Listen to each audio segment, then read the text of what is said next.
நம்ம எப்பொழுதுமே தகுதியுள்ளவர்களாக இருக்கிறது நிமித்தம் கர்த்தர் நம்மளை ஆசீர்வதிக்கான்னு நினைக்கக்கூடாது. நாம் தகுதி இல்லாதவர்களாக இருப்பது நிமித்தம் தேவன் நம்மை ஆசீர்வதிக்கிறார்.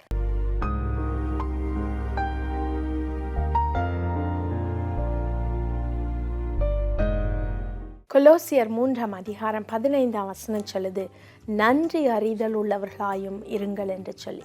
வருஷத்தின் கடைசிக்குள்ளே நம்ம வந்துட்டோம் இல்லையா?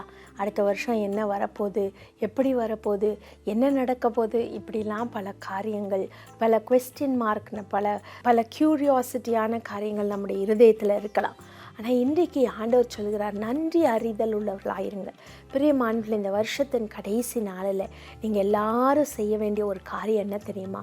இந்த வருடம் முழுவதும் கர்த்தர் உங்களை நடத்தி வந்த அதிசயமான காரியங்களை நினைத்து, அதிசயமான வழிநடத்துதலை நினைத்து, அதிசயமான பாதுகாப்பை நினைத்து, அதிசயமான சுகத்தை நினைத்து ஆண்டவரை ஸ்தோத்திரியுங்கள். நன்றி அறிதல் உள்ளவர்கள்னா என்ன அர்த்தம்?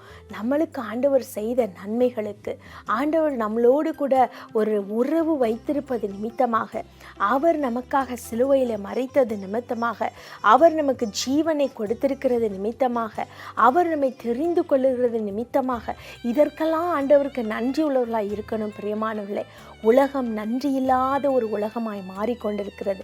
சாதாரணமாக யார்ட்டையாவது நீங்கள் பேசி பாருங்களேன், ஏதாவது ஒன்று நீங்கள் பேசும்போது அவங்க சொல்லுவாங்க, நான் அவங்களுக்கு அவ்வளோ நன்மை செஞ்சேன், ஆனால் அவங்க என்னை நினைத்தே பார்க்கல. நான் அவங்கள அவ்வளோ நேசித்தேன், ஆனால் என்னை கைவிட்டுட்டு போயிட்டாங்க. நான் அவர்களுக்கு அவ்வளவு காரியங்களை செய்தேன், ஆனால் எனக்கோ அவர்கள் நன்மை செய்யவில்லை, நினைத்து கூட பார்க்கவில்லை என்று சொல்லுவார்கள். அந்த நன்றி இல்லாத உலகத்தில் தான் நம்ம வாழ்ந்து கொண்டிருக்கிறோம். நம்ம உதாரணங்கள் சொல்லணும்னா எவ்வளவோ உதாரணங்களை சொல்லலாம்.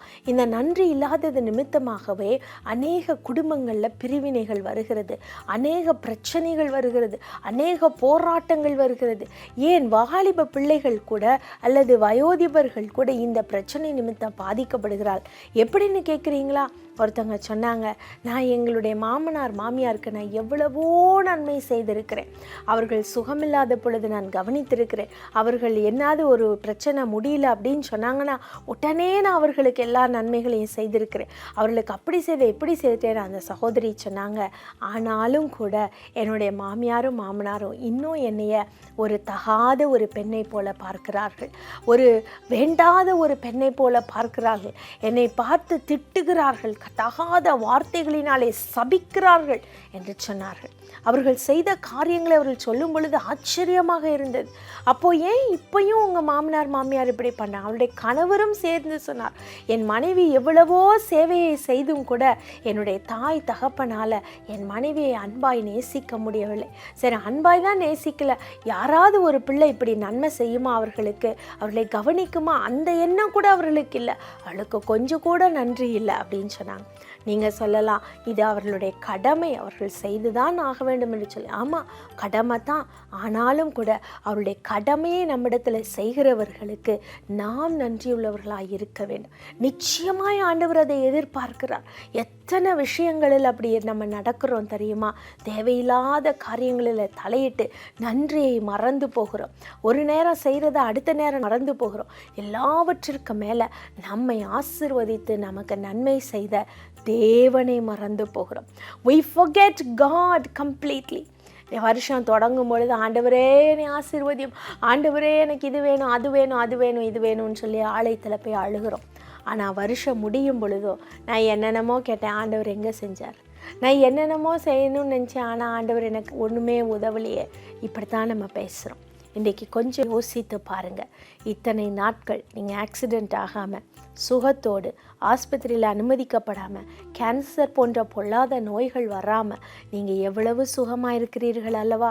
அதற்காக ஆண்டவரை ஸ்தோத்திரிங்க.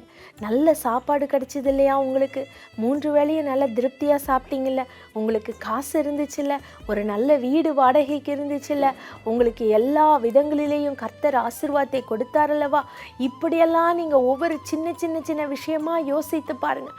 உங்களுக்கு ஒரு வேலை இருக்கிறதே, ஒரு குடும்பம் இருக்கிறதே, உங்களுக்கு ஒரு மனைவி இருக்கிறதே, ஒரு குழந்தை இருக்கிறதே, இதெல்லாம் நீங்கள் ஒவ்வொன்றா யோசித்து நீங்கள் லிஸ்ட்டு போடும் பொழுது இந்த நாளே பத்தாது.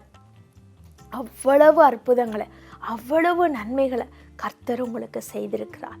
நீங்கள் ஆண்டவருக்கு நன்றி உள்ளவர்களாக இருக்க வேண்டும் என நான் சொல்லும் பொழுது, always consider your self unworthy.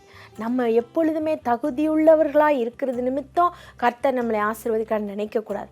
நாம் தகுதி இல்லாதவர்களாக இருப்பது நிமித்தம் தேவன் நம்மை ஆசீர்வதிக்கிறார்.